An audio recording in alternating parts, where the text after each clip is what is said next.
I'm going to show you how to change the timing belt and water pump on a 1993 Mitsubishi K-Truck. This one's a 4-wheel drive. It's got the dump bed. Here are your parts. Boom, boom. Here's where the engine is. Got it from the port and had to drive it about 40 kilometers maybe. Truck had like a leak, I guess, in Japan. You can see all this like red stuff. The water pump leaked and all these hoses were like crunchy. You can kind of hear it. I was driving this thing home and basically it would boil out all the water because it couldn't circulate it. So I'd have to stop, fill it up with water, drive a couple miles and rinse and repeat. And if you look down here, you've got the classic leak from the water pump right there. So I'm going to show you the process to diagnose this problem, overheating problem, and then also get in there, replace the timing belt, water pump, and see what kind of issues we have. But this one, I think it's got 126,000 maybe kilometers, which is 70-some thousand miles. It's really hard to find ones with such a nice interior. So this is really a score on our part. It's for a buddy of mine, so he's going to really like it once we get this all fixed up. We've already got the seats held up here. I don't know, I thought there were some like hooks to hold this. Apparently not. So get comfortable, get ready, and I'm going to show you how to do this timing belt the proper way. First step, we have to open up the room here. So there's a couple Phillips screws on the center console here. I think this has to come off. Looks like there's a screw right there, and then a screw in there, Phillips head. And the center piece should kind of come out of here. Looks like we might also have to remove that bolt for this metal piece in the middle. Got the center console plastic out. Now it looks like we're going to have to remove these 14mm bolts. 1, 2, 3, 4. I don't know about the rest of this stuff, like the shifter cables. I'll have to, maybe just swings out of the way. We'll have to see. We got some working space. This is going to allow us to get the radiator out of here. I probably disconnected more than I had to. I thought this whole thing would come out, but turns out you can just kind of angle it to the side, and that'll give you enough space to work. Because you have the 4-wheel drive lever here, you have the e-brake lever, you have the shifters, cables, linkages, whatever. But either way, we're good now. So I'm going to start working on getting these hoses off and then pulling this radiator out of here and see what we got under there. Next up, you can get this clamp. See the radiator hose right there from the bottom. Just loosen it up. And you should be able to kind of twist this hose. It's a plastic end tank, so be careful. But that'll twist off. Then you got 4 10mm bolts here on this fan right here. Then you got to get this off with the radiator. If you can get the shroud off, that'd be good too. But I think it's all just one piece, unless it splits on the bottom. But it looks like one piece. So 4 bolts on the shroud, 2 on top, 10mm, and then 1 on the bottom there, and then 1's kind of buried under that half moon plastic piece. And between this kind of down in here, so it's kind of hard to get. So you gotta get the shroud, then this fan, and then most of this should come on out of here. Now we got room to work. Yes, look at all that space. We're almost there. It's the easiest timing belt job ever. So here it's a lot easier to get this hose off now. We can just kind of wiggle it and work it off of here. Maybe down here. This could be the heater core return hose, and here's our heater core feed, or the other way around. This is the thermostat in here. Looks like it has a new belt there, so they took care of the thing. Here's the shroud, here's the fan, tiny little thing. And the shroud actually has pieces that you can kind of disassemble. So I don't know why you need to do that, or take this off. You know, you just take the whole thing off. I don't know what these little panels serve a purpose for doing, but they're there. Maybe take this thing off, I don't know. And then how cute, our radiator overflow and windshield wiper tank is the same. So a couple 10mm bolts, this thing comes out. And we're going to clean this up good. So all this old red stuff is out of there. And yeah. Of course, we'll spray down everything in here, make this all nice and clean, pressure wash it, make it look brand new for the customer, because that's what we do here. So I'm going to take out these bolts here, Looks like 12 millimeter on this side, 12 millimeter that side, and this will come out. We can flush this, make sure the flow is good through the radiator. Probably pull off the thermostat, check the status of that, and make sure it is, yeah, that looks interesting. We'll see if we can go on Amazon maybe if that's bad, or stopped, or clogged, or whatever, and see what's going on there. Houston, we have a problem. Look at our poor thermostat. What on earth? This is just... what happened? This is unreal. I don't think I've ever seen one this bad. So needless to say, this could have been a problem. Yeah, it could have caused some flow issues or not opening at all. Radiator's out. Next you gotta loosen the AC tensioner. First the pulley and then that top bolt. That'll get that belt off. Then you need to loosen the alternator here, and then also here, and then finally here for the tensioner. That'll get that belt off. Now we need to pop off the crank pulley area and then the plastic cover here, and that's pretty much it. Here's our water pump. And I looked for thermostats and they are not easy to find. They're not on Amazon. You gotta get them from Japan. So I think worst case I'll just leave it empty for now so it doesn't overheat again, and go from there. And here's our first look inside. Belt itself looks okay. You can see the markings on it. It looks original. Finger will get out of the way, and then we've got our tensioner here. If anyone sees any problems, let me know, because I've never done this before. So we got our tensioner and a spring, and then the crank down there, and water pump. So you can see all the leakage coming out of here, kind of trickling down. So yeah, that's what we're gonna fix. It doesn't look like there's any seals bad from just what I can see here. Hindsight, I should have got like cam seal, crank seal, and stuff like that, but here we are.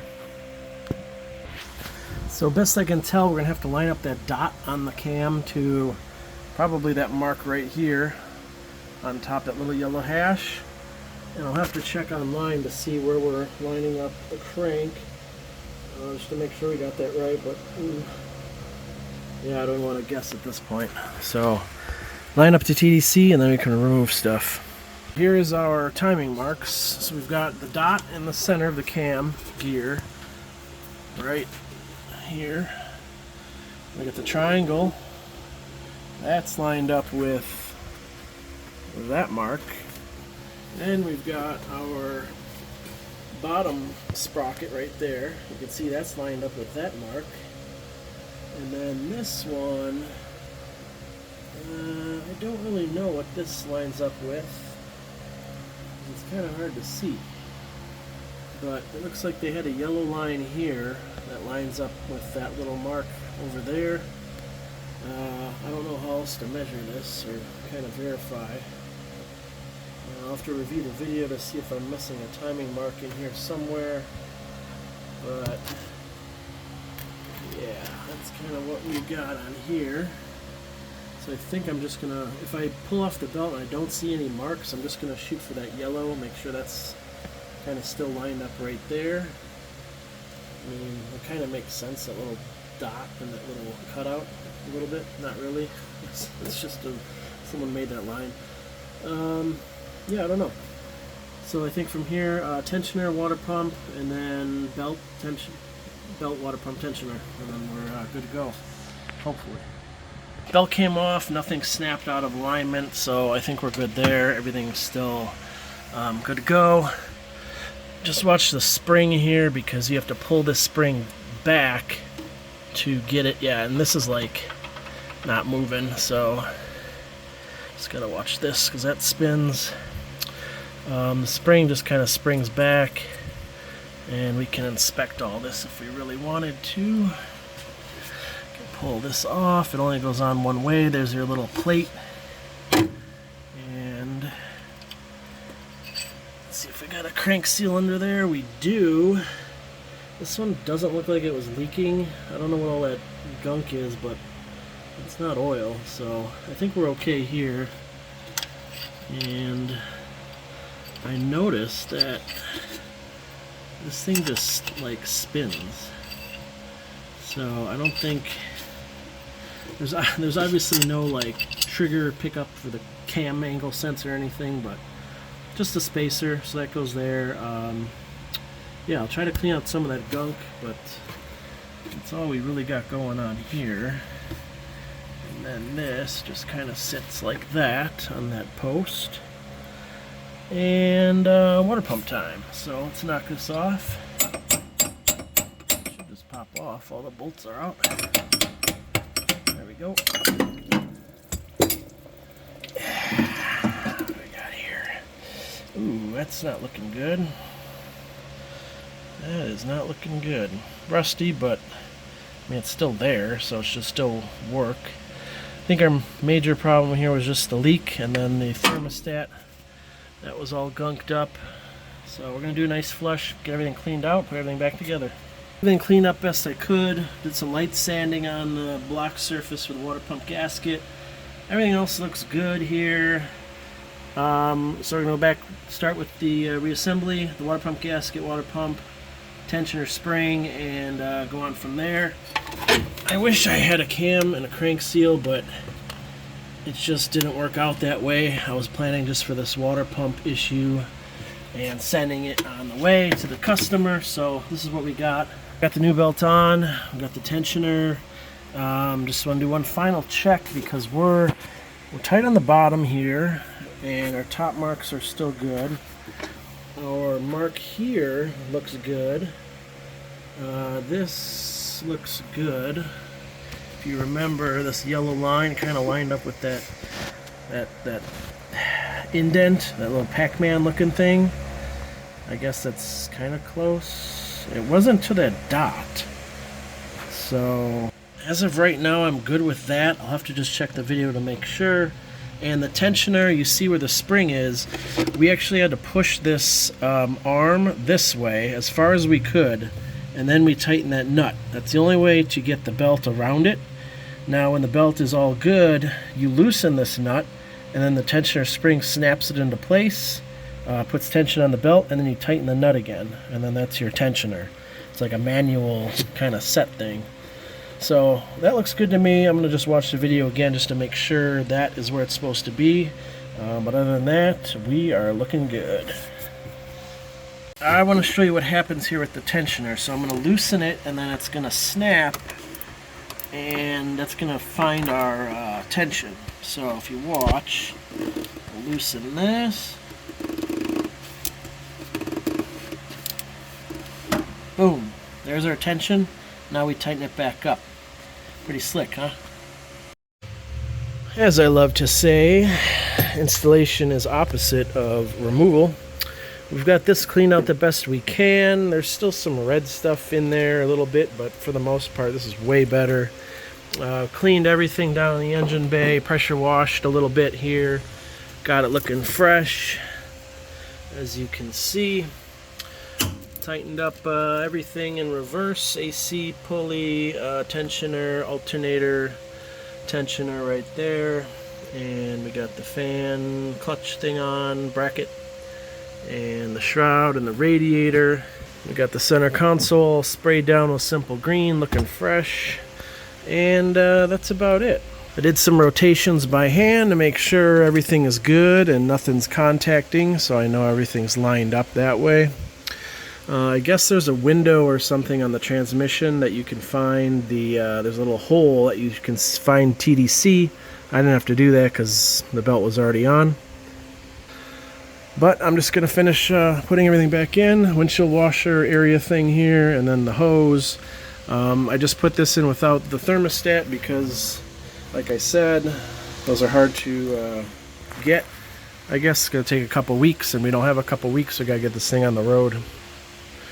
So next video you'll see it'll probably be running and kind of like a final hurrah, and that's it. We'll just fill it up with probably green coolant, just so there's some good coolant in there, not just straight water, and get it running, shipped out.